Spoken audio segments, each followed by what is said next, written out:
Boa tarde, galerinha do YouTube, povo lindo, abençoado de Cristo, né? Aqui estou eu mais uma vez gravando mais um vídeo lendo para você, né? Dando continuidade à leitura do nosso livro, né? Manual Prático de Teologia. E aqui estamos nós continuando, né? Do primeiro capítulo, onde eu havia dito a vocês que nós lemos sobre a existência de Deus. Nós estamos lendo sobre a existência de Deus.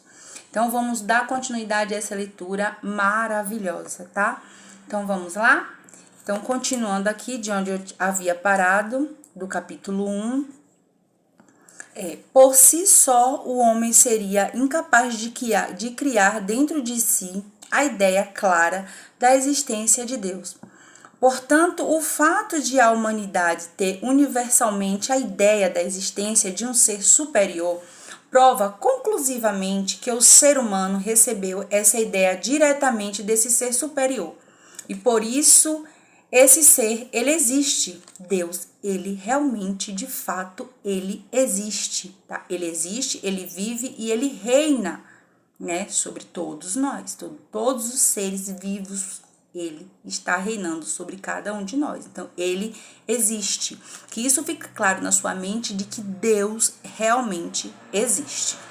Consideremos a seguir as provas da existência de Deus nas obras da natureza. Desta fonte podemos tirar conclusões que refutam os ataques da incredulidade e do ateísmo. Os céus proclamam a glória de Deus e o firmamento anuncia as obras de suas mãos, né? Porque as suas coisas invisíveis, tanto o seu eterno poder como a sua divindade, se entendem e claramente se veem pelas criaturas desde a criação do mundo. Romanos 1, 20. Embora muitas das verdades expostas pela revelação sejam demasiadamente profundas para a compreensão da sabedoria humana, nada do que está na Bíblia contradiz princípios da verdadeira filosofia ou da razão esclarecida. Dentro da ciência teológica, não há outro ramo que mais tenha ocupado a atenção dos teólogos do que aquele que trata da demonstração da existência de Deus. Deste assunto tem largamente tratado muito dos teólogos mais doutos. E tão satisfatório é o raciocínio que eles empregam, que aquele que examina a milésima parte do que tem sido escrito sobre o assunto e ainda declara-se ateu, não será digno de ser chamado de criatura racional. A palavra inspirada declara que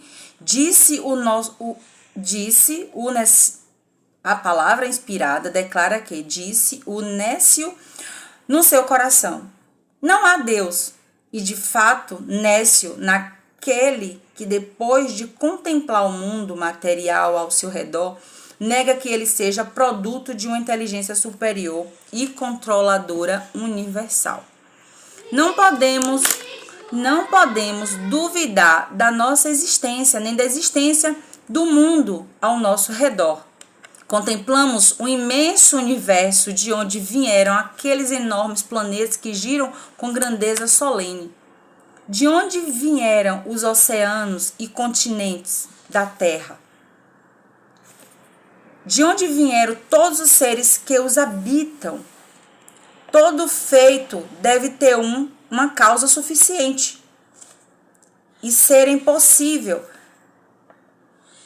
possível que possa existir sem causa obra tão estupenda. Teriam surgido espontaneamente o universo de todas as maravilhas do céu e da terra? Consideremos agora a existência de Deus a parte do fato da nossa própria existência. Nós existimos, devemos a nossa existência a nosso Pai. Este devem-na aos seus.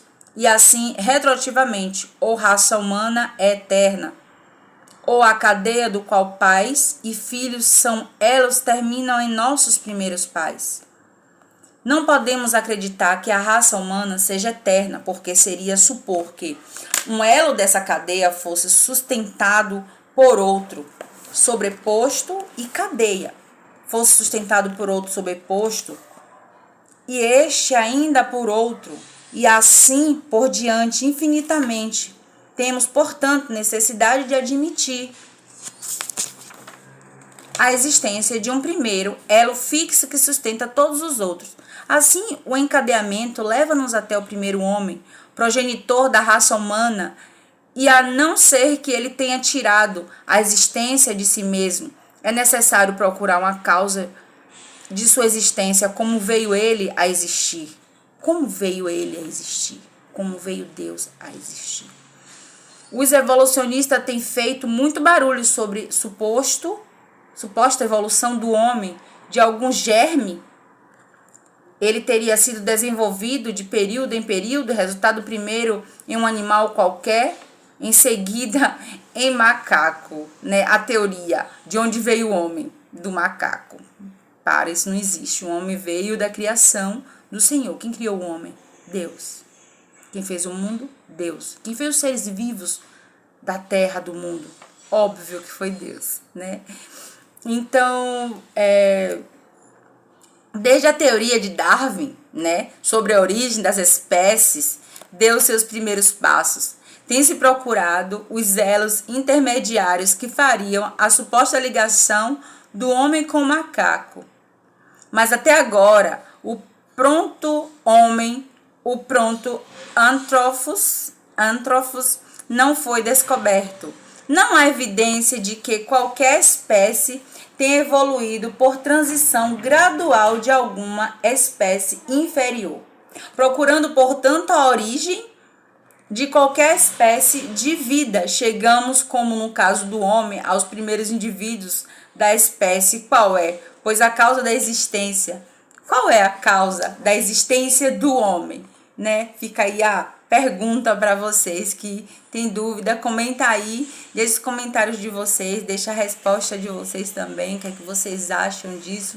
Se realmente vocês acreditam que o homem ele veio criado do macaco, se o homem foi uma espécie de criação, como é que posso dizer, uma criação de laboratório, ou o homem veio dos germes, né?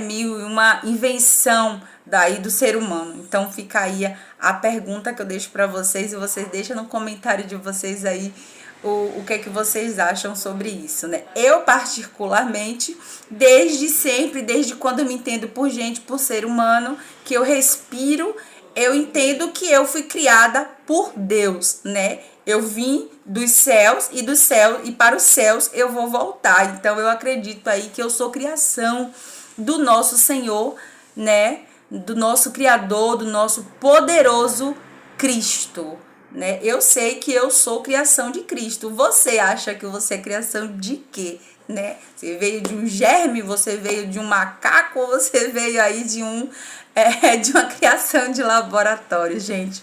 Vamos descontrair um pouco, porque às vezes essa pergunta fica meio esquisita, né? Pra mim ela é um pouco tanto quanto esquisita, mas tá bom. Comenta aí, vamos debater um pouco sobre isso, né?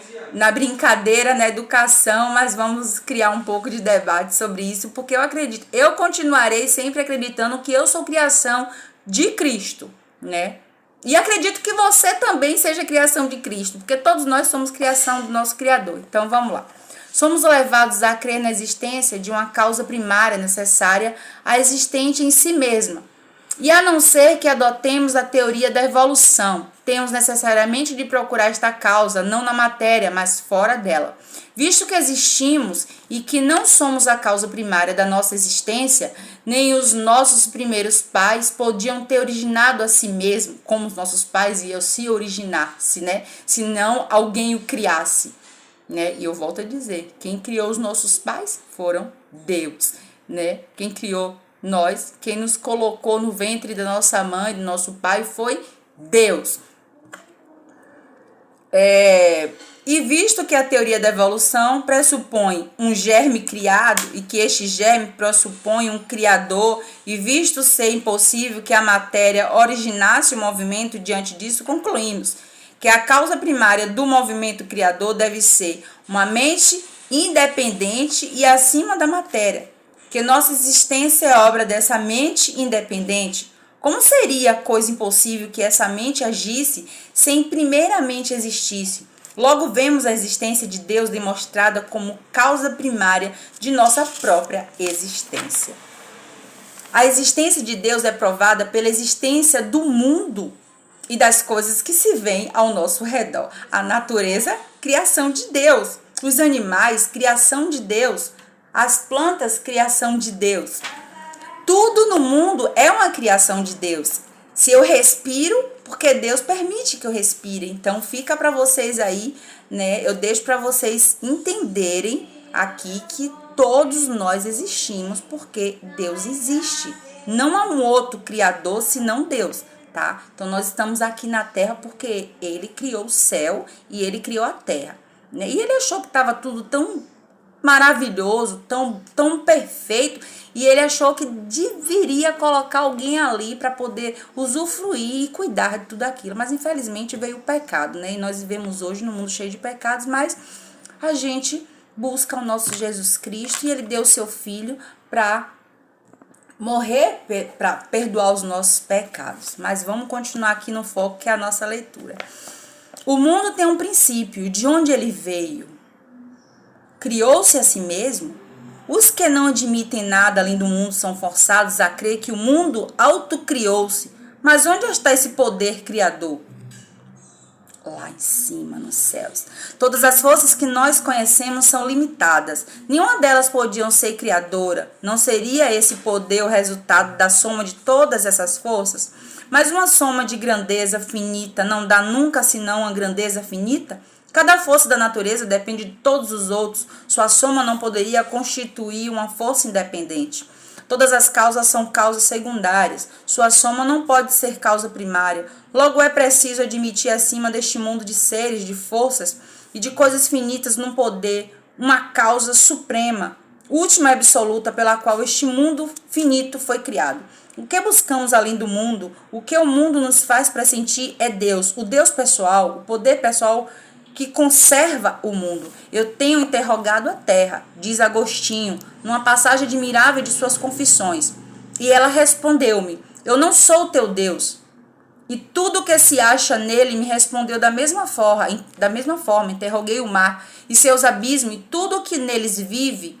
E todas essas criaturas responderam, não somos teu Deus. Procura mais acima. Interroguei o vento que passa e a atmosfera com todos os seus habitantes, e a resposta foi, não somos Deus. Interroguei os céus, o sol, a lua, as estrelas, e todos responderam, não somos o Deus que procuras. Então eu disse a tudo o que me rodeava, vocês dizem que não são meu Deus. Pois bem, então digam-me alguma coisa sobre ele. E todas as coisas exclamaram a uma só voz, ele nos criou. Se eu pudesse mostrar para vocês o quanto eu estou arrepiada, vocês não acreditariam, né? Eu fiquei sem palavras agora com essa leitura. Quando eu li isso aqui, eu fiquei sem palavras. E agora, mais uma vez, eu fico sem palavra porque... Gente, a natureza, o sol, a lua, o céu, o mar, tudo é criação de Deus. Ele criou tudo isso, né? Vamos continuar. Tudo que existe no mundo nos anuncia claramente o Deus Criador, porque todas as coisas que se veem em algum momento começaram a existir. Ora, ou elas criaram a si mesma, não existe. Ou tiveram existência por um mero acaso, ou então foram criados por um outro ser. Criar-se a si mesmo é uma contradição, porque pressupõe que um ser pode agir antes de existir ou que um efeito é a sua própria causa. O fato de se escrever matéria com M maiúsculo e dizer que ela é Deus não remove dificuldade alguma e sim cria muitas. Se criado pelo acaso é um absurdo, dizer que uma coisa existe e que não houve nenhuma causa para sua existência é um absurdo maior ainda. Enfim, o ateu não o ateu não conserva-se ateu. Tende a acreditar em mil anomalias que ele não pode conciliar com a razão. Tem que aceitar contradições e impossibilidades inumeráveis. E tudo isso para que ele possa escapar das conclusões naturais e verdadeiras da sua própria razão, para que ele possa fechar os seus olhos contra a luz que brilha em todo lugar no seu redor, de satélites, planetas, de sóis e sistemas proclamando a existência e a glória de Deus. Porém, o ateu prefere fechar os olhos e tapar os ouvidos contra as vozes que aqui e ali levantam-se na música harmoniosa da natureza, no sussurro dos insetos, no trinado dos pássaros, no murmúrio das águas correntes, no rugido medonho do mar, dos trovões e tempestades, e nas milhares e milhares de sons articulados de umas de suas criaturas inteligentes, dizendo claramente: há um Deus que criou todas as coisas. A sabedoria que se observa na ordem e organização da natureza é mais uma prova da existência de nosso Deus. Os desígnios de Deus que podem ser vistos na constituição, na harmonia, no governo do universo visível, provam a existência de Deus. As evidências desse desígnio são óbvias demais para serem negadas. Desígnios que significa propósito, intenção, implica em um designador, existe antes da coisa designada. O ateísmo deste século baseia-se principalmente na absurda presunção de que a natureza exclui dela a ideia da existência de Deus. Porém, não há convicção mais clara do que a seguinte: que a inteligente direção que se manifesta por toda parte indica a presença de uma mente superior e que a tudo controla.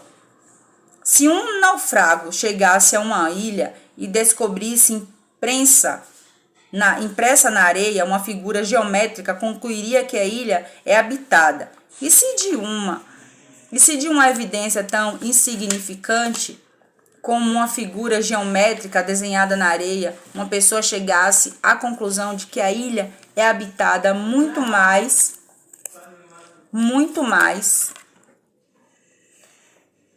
me perdi, perdão. Geométrica na areia, uma pessoa chegasse à conclusão de que uma ilha é habitada muito mais a ordem e a harmonia perfeita que são vistas nos grandes sistemas solares do universo mostram que eles são dirigidos por um ser inteligente. Vou dar uma parada novamente no primeiro capítulo, tá? Sobre a existência de Deus, e volto com mais um vídeo para vocês logo, tá? Pra gente continuar com essa leitura, né? Então, paramos aqui, aonde diz que Deus, ele realmente existe, tá? E vamos ficar com essa leitura e vamos refletir sobre a existência do nosso Criador.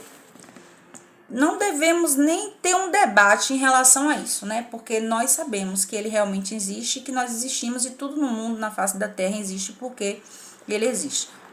Demais coisas que tem no mundo foram acrescentadas porque o homem, ele foi inteligente demais. Deus deu essa inteligência ao homem, ele ser uma pessoa tão racional a ponto de construir prédios, carros e dentre outras coisas, né? Então, deixo para você essa reflexão e entenda que Deus existe, tá? Ele nunca deixou de existir, nada veio do acaso, nada veio do nada. Tudo veio porque Deus, ele criou, ele fez, tá? Beijo para você, curte o canal, compartilha, se inscreve e a gente vai continuar aqui fazendo mais vídeos, lendo para você.